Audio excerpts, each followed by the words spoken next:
I think I didn't do anything wrong, just tried to remind him I could still turn heads.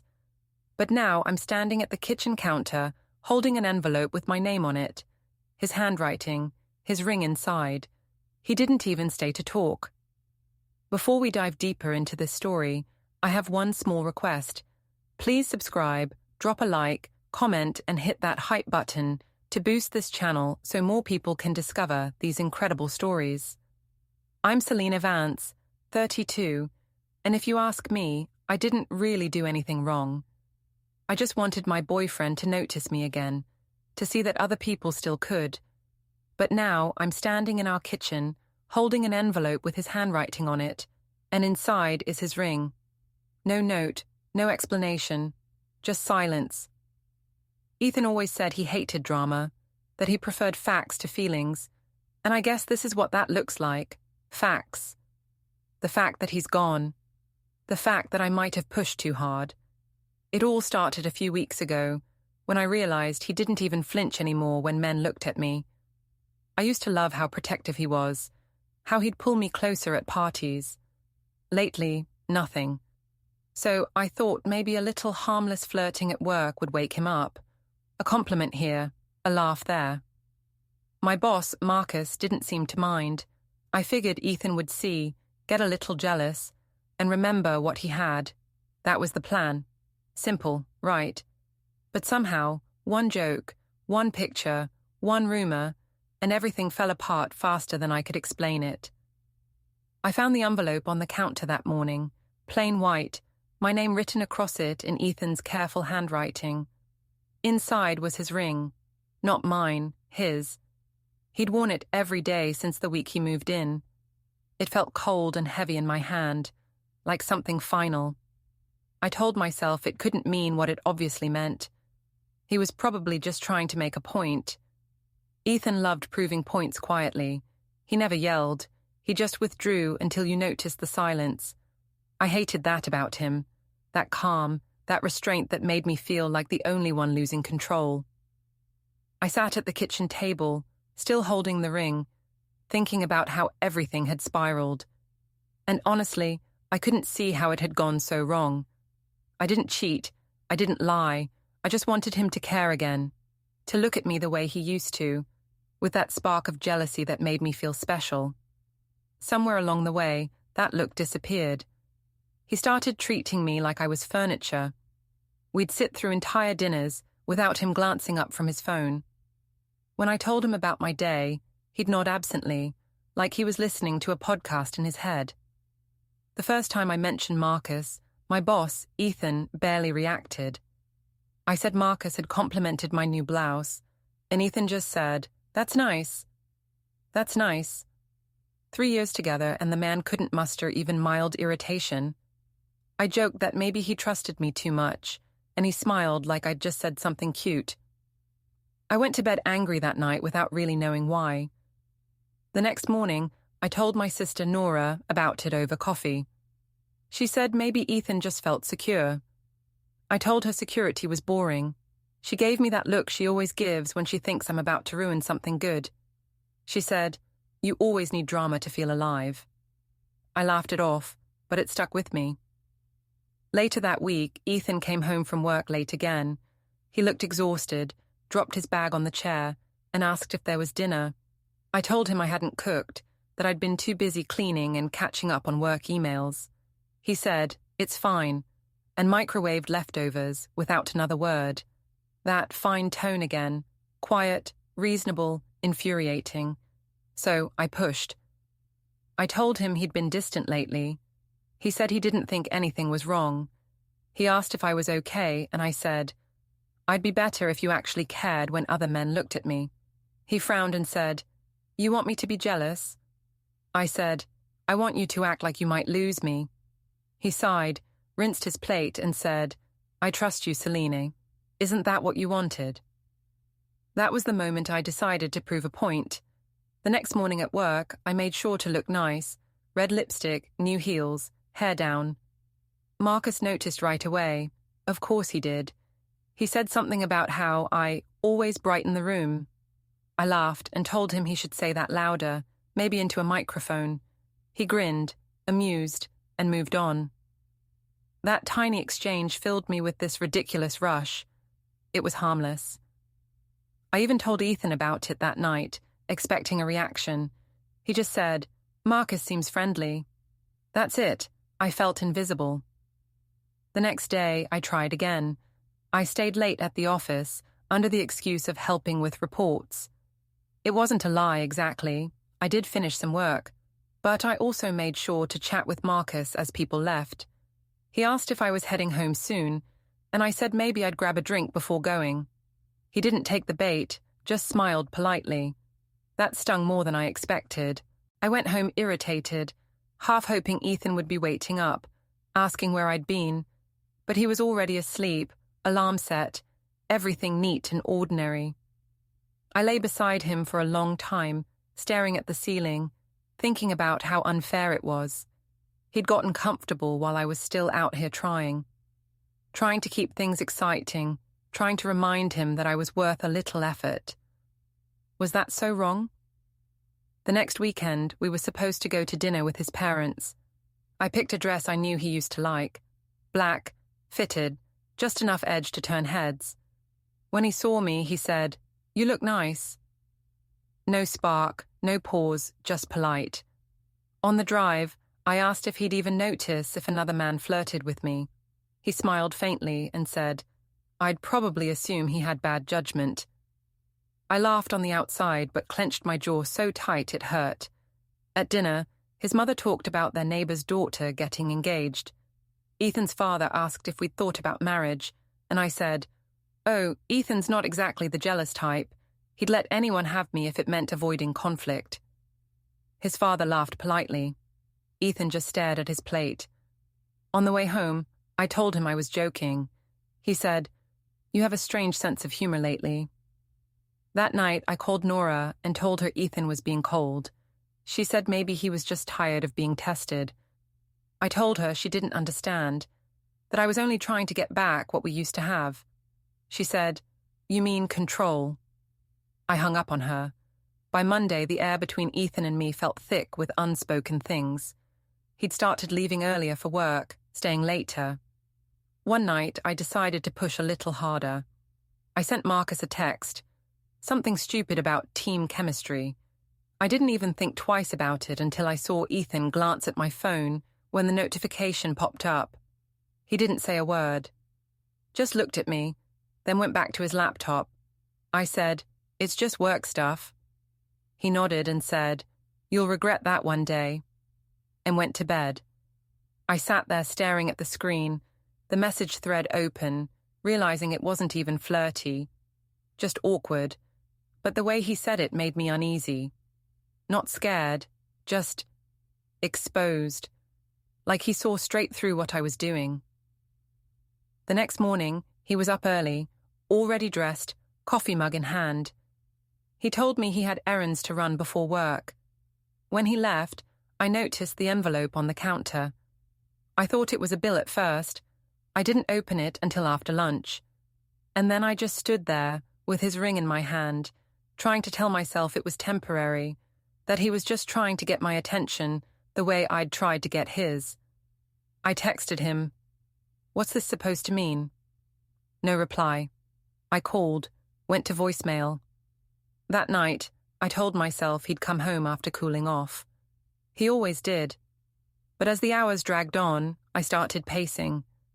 I went through the motions, watered the plants, fed the cat, scrolled through social media pretending not to care. At some point, I opened a bottle of wine and read old texts between us, back when we still flirted without thinking. By midnight, I started to feel something I hadn't felt in years, the fear that I'd finally gone too far. But even then, part of me couldn't let go of the idea that he was the one overreacting. It was just a game. I'd only wanted him to notice me again. I told myself that as I slid his ring back into the envelope and left it on the counter where he'd put it, like setting a piece on a chessboard, waiting for the next move. The next morning, the envelope was still there, and the silence was louder than ever. The morning after I found the envelope, I told myself I wouldn't be the one to reach out first. Ethan wanted to play the silent game. Fine. I'd let him stew. I even convinced myself he'd come back after realizing how childish it looked to leave his ring behind like that. But as the hours turned into days, my confidence started to crumble. He didn't text. He didn't call. His side of the closet was still mostly full, which gave me hope, but the distance was unbearable. Every sound in the apartment echoed. I went to work that Wednesday, pretending nothing was wrong. If Ethan wanted space, I'd give him space, and maybe remind him what he was missing. I wore my navy blouse, the one he once said made my eyes look dangerous. I even curled my hair, something I hadn't bothered to do in weeks. When I got to the office, Marcus noticed immediately. He said I looked put together, which in Marcus' language was probably as close to a compliment as he got. He wasn't the kind of man who flirted openly. Married, successful, always composed. The kind who loved being admired but would never cross a line. That's what made it feel safe. During lunch, a few of us went to the cafe across the street. I made sure to sit near Marcus. My co-workers, Amanda and Jess, joked that he never ate with anyone. I said something like, "Maybe he's finally realizing I'm good company," which got a laugh. Marcus smirked but said nothing. The quiet ones always made it easy to fill the silence with whatever story you wanted. When we got back to the office, I caught him in the hallway and said, "You should come out with us Friday. Just the team. Casual." He raised an eyebrow and said he'd think about it. That was enough to set my mind spinning. I imagined Ethan seeing photos of me dressed up, out late, laughing with other people, realizing what he'd walked away from. That night, I texted Ethan again. "Can we talk? Or are you planning to ignore me forever?" No reply. I almost sent another message, but stopped myself. He wanted me to beg. I wouldn't give him that satisfaction. On Friday, the team decided to go for drinks at a downtown bar. Marcus showed up after all, surprising everyone. He bought the first round, smiled more than usual, even leaned close when I joked about office politics. I caught Amanda giving me a look, half amusement, half warning. But I ignored it. It felt good to have eyes on me again, to feel interesting instead of invisible. At one point, Marcus asked how long Ethan and I had been together. I said 3 years. He said, "That's a long time."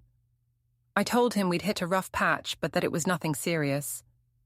He nodded and I added, "He's just distant lately." Marcus said quietly, "People take loyalty for granted until it's tested." The words landed heavier than he probably intended. When the night wound down, everyone said their goodbyes. Marcus offered to call me a cab. I told him I was fine, that I needed the walk. On impulse, I asked if he ever regretted being married so young. He chuckled and said, "Regret isn't the same as temptation." Then he left. The next morning, I checked my phone hoping for a message from Ethan. Nothing. I opened Instagram instead and saw a photo from last night, our group smiling under neon lights. I was leaning toward Marcus, his hand resting lightly on the back of my chair. I hesitated, then reposted it to my story with the caption, "Work hard, play harder." 2 hours later, Nora called. She didn't even say hello, just asked, "What are you doing?" I pretended not to understand. She said she'd seen the picture, that Ethan probably had too. I told her it was harmless, just colleagues out for drinks. She said, "You're trying to make him jealous. It's obvious." I laughed it off, told her she was being dramatic, but my stomach twisted anyway. She said quietly, "You keep acting like you're winning something, but what's the prize, Selene?" After the call, I felt restless. I cleaned the kitchen, scrolled through Ethan's social media, half hoping he'd posted something. Even something passive-aggressive. Nothing. He'd gone silent everywhere. On Monday, the tension at work changed. Marcus was polite but distant again. During a meeting, he barely looked at me. Later, I found an email from him. "Let's make sure to maintain professional boundaries at all times. Appreciate your understanding." I reread it 3 times, heat rising in my face. It wasn't cruel, but it was cold. the corporate version of rejection. I deleted the photo from my story, but it was too late. People had seen. Amanda stopped making small talk, and Jess gave me that tight-lipped smile people use when they know something you wish they didn't. I started to realize how fragile my little performance had been. That night, when I got home, Ethan's toothbrush was gone from the bathroom.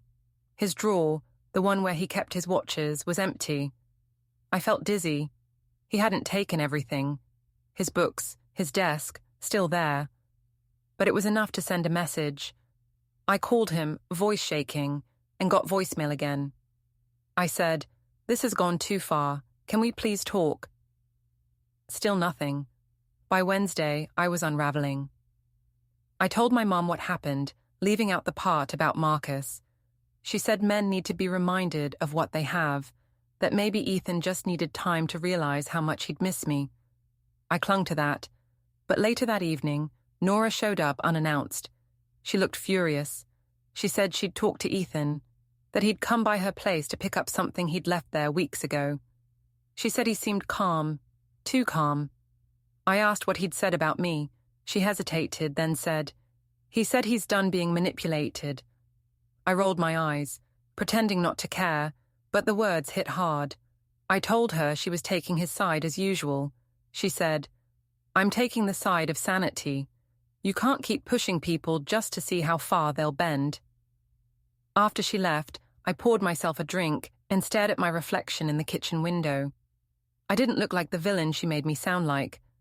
I looked tired, maybe a little scared, but mostly I looked like someone who'd lost control of her own story. At work the next day, I tried to act normal. Marcus avoided eye contact completely. During a break, I overheard two co-workers whispering, my name, Ethan's name, something about the photo. I wanted to scream that they had it all wrong, that it was just a misunderstanding. Instead, I smiled like none of it mattered. When I got home that night, Ethan's key was missing from the hook by the door. That's when I stopped pretending I was fine.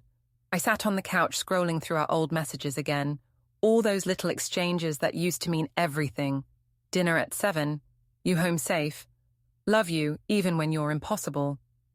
I typed a new message. I miss you. Can we please fix this? I didn't send it. Instead, I went to bed with the light on, staring at the ceiling, waiting for the sound of his car in the driveway. It never came. The next morning, I got a call from HR asking if I'd be available for a brief meeting regarding conduct concerns. My stomach dropped. I knew immediately Marcus had reported something, probably trying to cover himself. I almost laughed.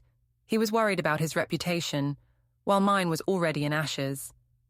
After the call, I sat at my desk and opened my inbox. There was a single unread email from Ethan, sent that morning. Just one line. Don't contact my family again. We'll discuss what's left of the lease soon. I read it over and over, my hands trembling, wondering when everything had crossed the line from a game into something I couldn't undo.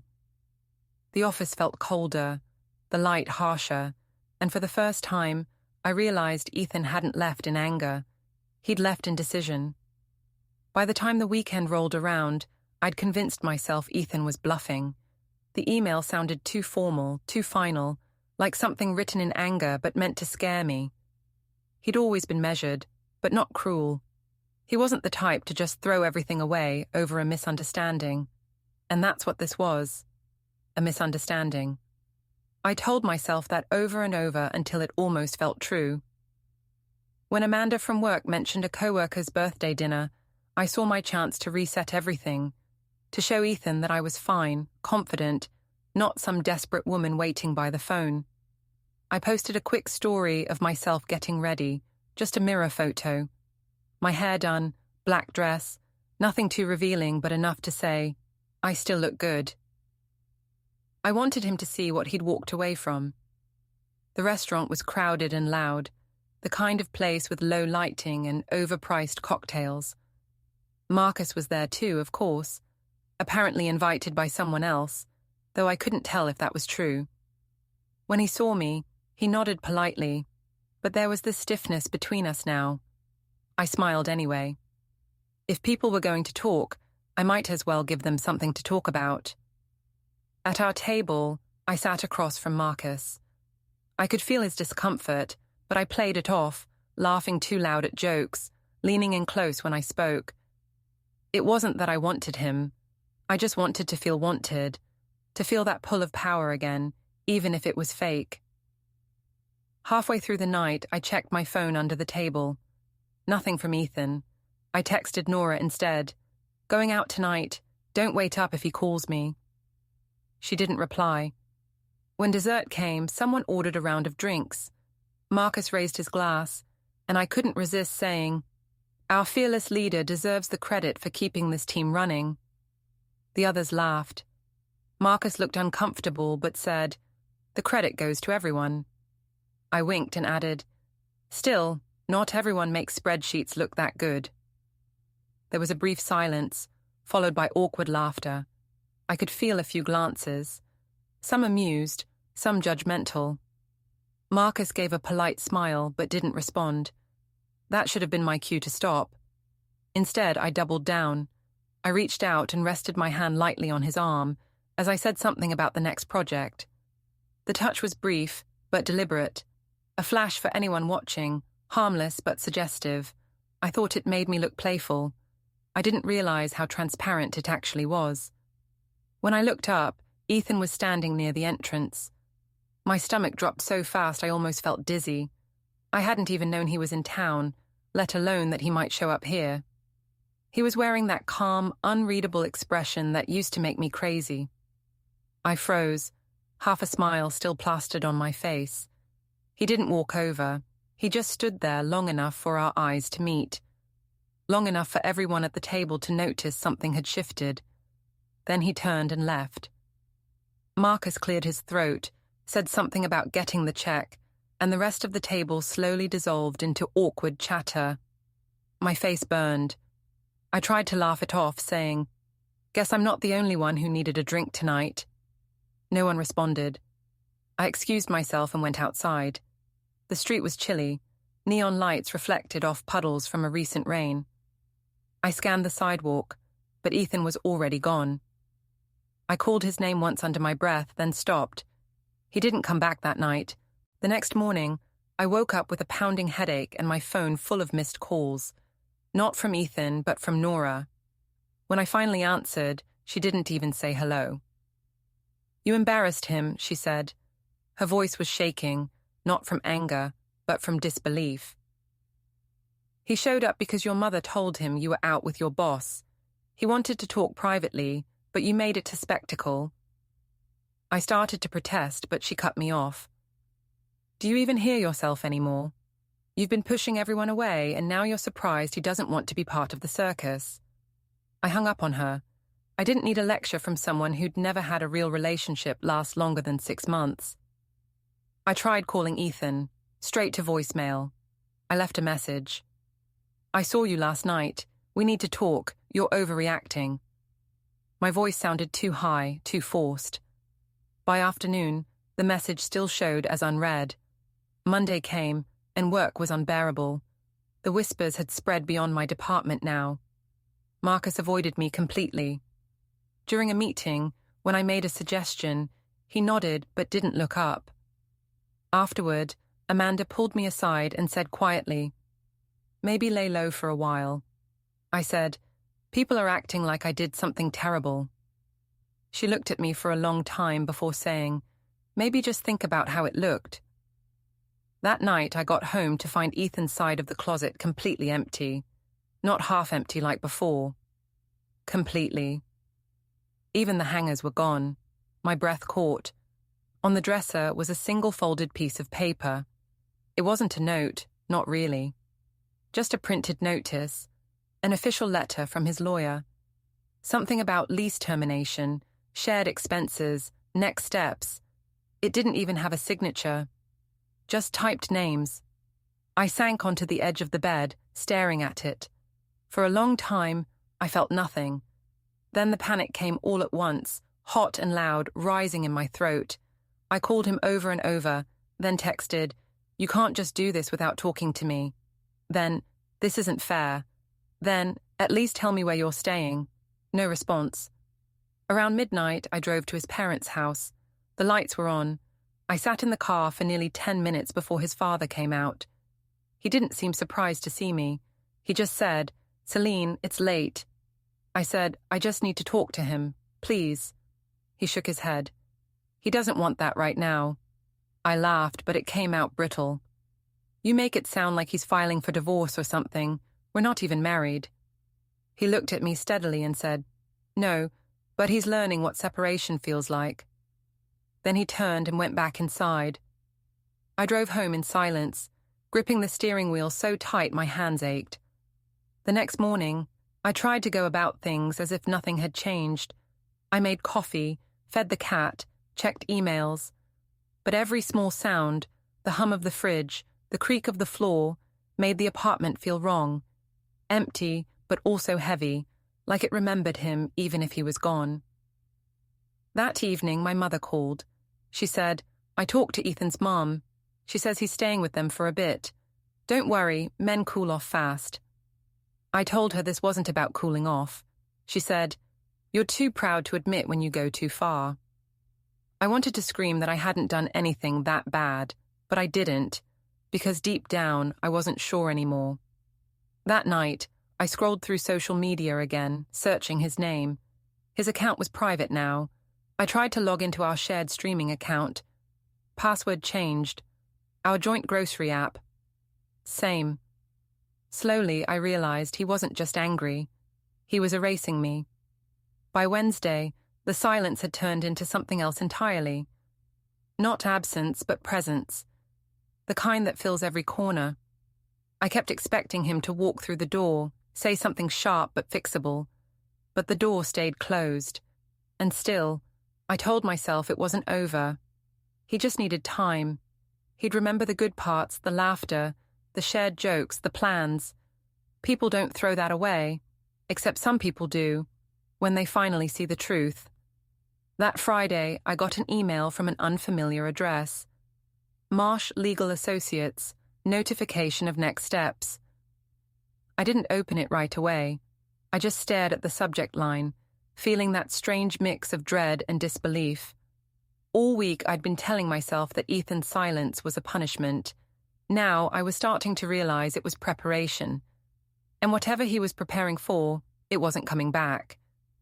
When the email came from Marsh Legal Associates, I stared at it for nearly an hour before opening it. My hands shook as I clicked. The message was short, polite, professional, and terrifying in its calmness. It said, Ethan had formally requested to terminate our lease, divide joint expenses, and reclaim his belongings by the end of the month. There was a line near the bottom that read, "All communication should be directed through counsel going forward." That was the part that made my stomach drop. It wasn't anger anymore. It was process. I sat there whispering, "He's actually doing this." I wanted to believe it was a bluff, but Ethan didn't bluff. He planned. He calculated. Every move he made was deliberate. I used to find that comforting, the way he could turn chaos into order. Now it just felt like he'd weaponized that part of himself. At first, I told myself I'd fight back, not legally, but emotionally. He couldn't just cut me off like I was a problem to be solved. I'd make him talk to me, remind him of what we had. But when I called, it went straight to voicemail again. The next day, I tried reaching him through his mother. She said gently that it would be better if I gave him space. Her tone was soft, but the message was clear. They were all on his side. I showed the email to my mother that evening. She frowned and said, "He's being dramatic. Men always think they can scare you by going to lawyers. Just let him calm down." I wanted to believe her. I even laughed and said, "Exactly. He's just trying to feel powerful." But the laugh didn't sound right. At work, things were no better. HR had called me in for a brief discussion. Marcus sat there too, looking anywhere but at me. The HR rep asked about interpersonal boundaries and perceived favoritism. I said it was all a misunderstanding, that I respected Marcus deeply and would never do anything inappropriate. Marcus nodded, confirming my story, but keeping his answers short. The whole meeting lasted 10 minutes, but the shame lingered for hours. When I got home, I texted Ethan again, just one line, "Can we talk in person?" "Please." He didn't respond. The next morning, a manila envelope was slipped under the door. Inside was a list of Ethan's remaining belongings, neatly itemized: books, tools, a watch box, even the record player we'd bought together. A note at the bottom said he'd arrange pickup through a mutual friend to avoid unnecessary tension. That phrase, unnecessary tension, made my throat tighten. I couldn't stop reading it, over and over. How could he make something so personal sound like a spreadsheet entry? I called Nora, furious. She didn't answer, so I left a voicemail. "You told him things, didn't you? You've been feeding him details." When she finally called back, her voice was quiet but sharp. "You're the one who created this, Selene. He's just cleaning up after you." I told her she was cruel. She said, "No, I'm tired of watching you spin everything until you believe your own lies." For the first time, I didn't have a comeback. I hung up and sat there staring at the wall, realizing I had no one left to manipulate. The following week, Ethan's father called to arrange a time for the pickup. His tone was polite but distant, the way people speak to a stranger. He said, "Ethan will not be attending. We'll send someone Saturday between 2 and 4. That night, I tried to distract myself by cleaning, organizing drawers, pretending everything was fine. I even put on music, one of Ethan's old playlists, but every lyric sounded like mockery. Around midnight, I opened a bottle of wine and started scrolling through photos of us on my phone.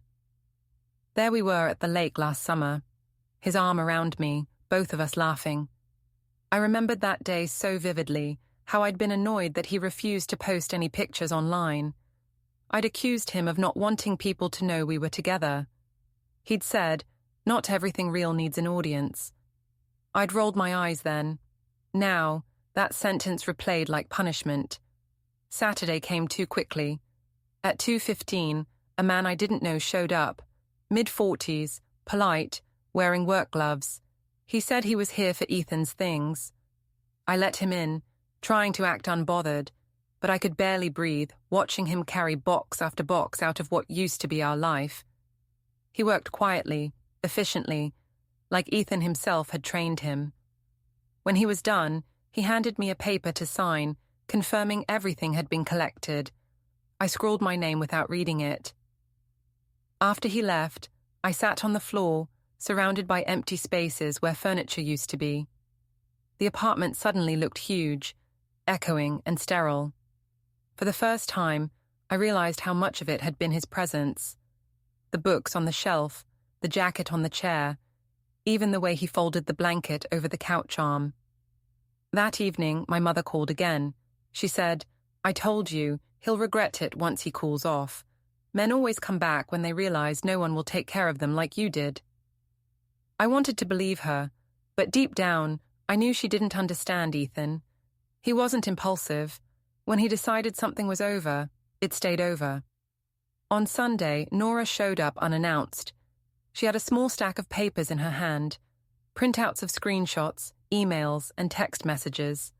My messages, the flirty ones to Marcus, the ones I'd called harmless. She laid them on the table and said, "He gave these to his lawyer.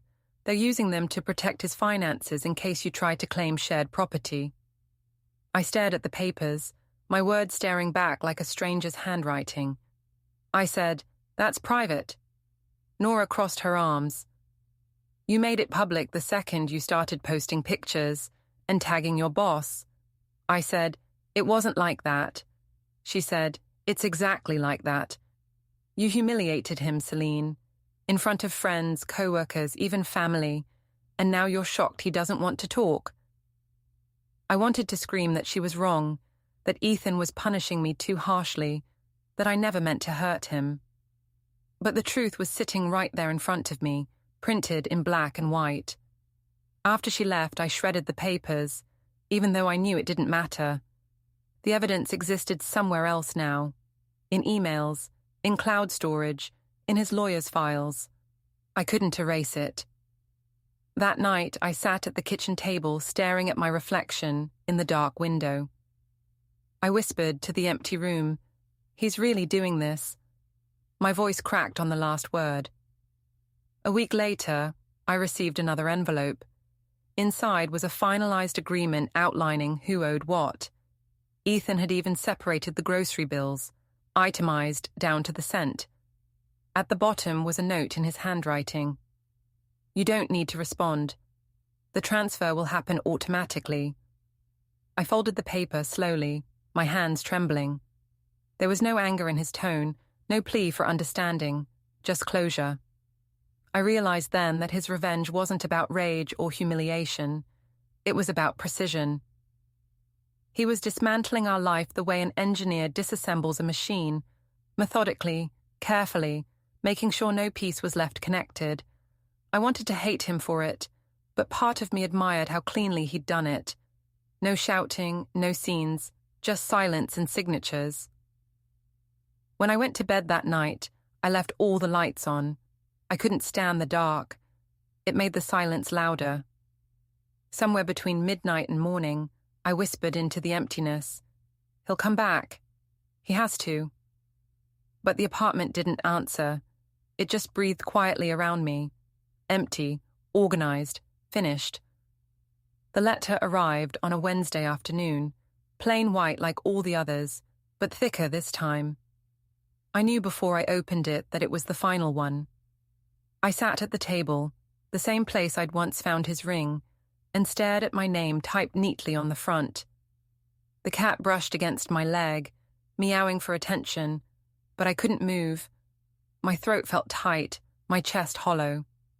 When I finally tore the envelope open, I found a formal document stamped and signed. It confirmed what I'd been pretending wasn't real. The lease transfer had been approved. Ethan Marsh was no longer my co-tenant. He'd given up all claims to the apartment and all ties to me. At the bottom of the letter, there was a short, handwritten line in his precise script. "All matters are now settled. I wish you peace. Peace." That word felt like an insult, like he was saying, "You've made enough noise. Now I'm done hearing it." I laughed a little, though it came out brittle and strange. I'd spent weeks telling myself he was being dramatic, that once he calmed down, we'd talk like adults. But now the calm was final. He wasn't coming back to argue. He wasn't coming back at all. The next day, I went to the lawyer's office listed on the paperwork. I didn't even know why. Maybe to plead my case. Maybe to find out if there was still some loophole that meant this wasn't over. The receptionist gave me a polite smile that didn't reach her eyes and told me to wait. The walls were white, and the air smelled faintly of paper and lemon cleaner. Everything was neat, quiet, professional, the opposite of how I felt. When the lawyer, a woman in her 50s with calm eyes, came to get me, she introduced herself as Linda Porter. She didn't seem cruel, just tired. She asked me to sit and opened a folder that already had my name on it. "Mr. Marsh has handled everything through proper channels," she said. "He's chosen not to pursue any shared claims. He only wishes to ensure his financial responsibilities are closed cleanly." I said, "He didn't even talk to me about this." She nodded like she'd heard it before. "He wanted to minimize unnecessary contact." "Unnecessary," I repeated softly. "That's what I am now." She hesitated, then said gently, "Sometimes people find closure by removing conflict. It's not about punishment, it's about peace." There it was again, that word. I bit my tongue, afraid that if I spoke, I'd start crying. Linda slid a folder across the desk. "You'll find copies of all documentation here, expense breakdowns, property lists, and digital transfers. Mr. Marsh has already fulfilled his side." I opened it. Inside were receipts, statements, even a detailed timeline of our shared purchases. I traced my finger over the dates. Each line was another reminder of how thorough he'd been. Rent payments, utility bills. One section labeled miscellaneous reimbursements included a note. Gift expense reclassified as shared purchase, voluntary credit. He'd even categorized my birthday watch that way. It wasn't revenge through destruction, it was revenge through precision. I don't agree with any of this, I said finally. Linda nodded again.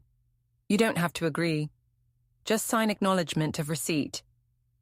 I stared at the pen she placed in front of me. My reflection shimmered faintly in its silver clip. My voice came out smaller than I wanted. Does he really think this fixes anything? She didn't answer, and I realized she wasn't supposed to. She was just there to finalize what was already decided. I signed. My signature looked shaky and wrong. When I handed the pen back, Linda said, "You'll receive a confirmation email within 24 hours. After that, all formal contact ends." All formal contact, I echoed. She stood, signaling the meeting was over. I walked out into the hallway, holding the folder like a weight I couldn't drop. Outside, the air was sharp and cold. The sky hung low and grey. The kind that looks like it might rain, but never quite does. I stood on the sidewalk for a long time, watching cars go by, wondering how my life had turned into paperwork and silence. When I got home, the apartment felt sterile. Everything Ethan had touched was gone, replaced by absence. I poured myself a glass of wine, sat on the couch, and opened the folder again, reading through the lines even though I didn't understand half the legal terms. It was so clean, so painfully fair. No cruelty, no lies, just finality. Then I noticed an attachment paper clipped at the back. It was a printout of an email from Nora to Ethan. The subject line read, "She's still telling people you overreacted." The message itself was short. "I thought you should know what she's saying. I'm not taking sides, but she's rewriting everything. You deserve to protect yourself." For a moment, I couldn't breathe. My own sister. I threw the paper aside, anger flooding through me. Not at her, but at Ethan for saving it. Of course he had. Everything had a record now. I grabbed my phone and called Nora. She answered on the second ring. I said, "You really sent him that?" She sighed. "Selene, he deserved to know the truth." "The truth?" I snapped. "You don't even know what the truth is. You've always hated that I don't play by your rules." She was quiet for a second. Then she said softly, "You keep confusing freedom with cruelty. That's your problem." I hung up before she could say more. For the rest of the night, I sat there with the folder open, flipping through evidence of my own undoing. Screenshots, messages, receipts. Every word I'd written, every half-truth I'd told, all lined up neatly like proof of guilt. He hadn't yelled or exposed me to anyone else. He'd just let the facts speak. The next day, I went to the office, but it didn't feel like mine anymore. Marcus barely nodded hello. I overheard Amanda whisper that HR had closed the incident, but added a note in my file. My cheeks burned when I walked past her. The job I'd once used as a stage now felt like a courtroom. That evening, I came home to find another small envelope by the door. Inside was Ethan's key, the spare I'd begged him to take when we first moved in together. No note this time, just the key taped to a blank card. I sat at the counter and stared at it for a long time. Then, without thinking, I opened the drawer where I'd kept his ring since that first day. I set them side by side, the key and the ring, symbols of everything he'd quietly reclaimed.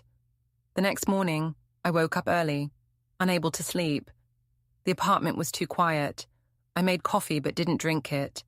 I walked from room to room, touching the walls, the counters, the empty spaces where his things used to be. Every corner echoed. I thought about all the ways I'd tried to control him. The teasing, the guilt, the games. I'd convinced myself it was love because it made me feel powerful. But standing there in that hollow apartment, I realized it wasn't power at all. It was fear. Fear that if I wasn't the center of his world, I'd disappear.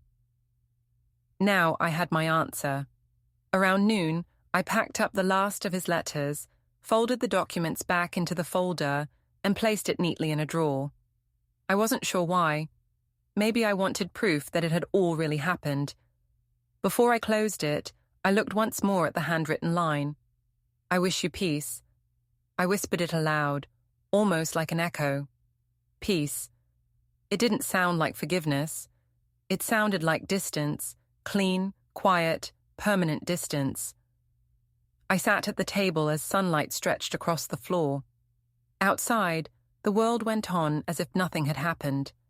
I wanted to tell myself I'd learned something, that I'd change, that I'd never make the same mistake again. But the truth was simpler, colder. I'd played a game I thought I could control. And Ethan had ended it the only way he knew how. By following every rule, every law, every line of order. I picked up his ring one last time, feeling its weight against my palm. Then I set it back in the envelope where it belonged. The story ended the way he'd planned it. Quietly, cleanly, without me.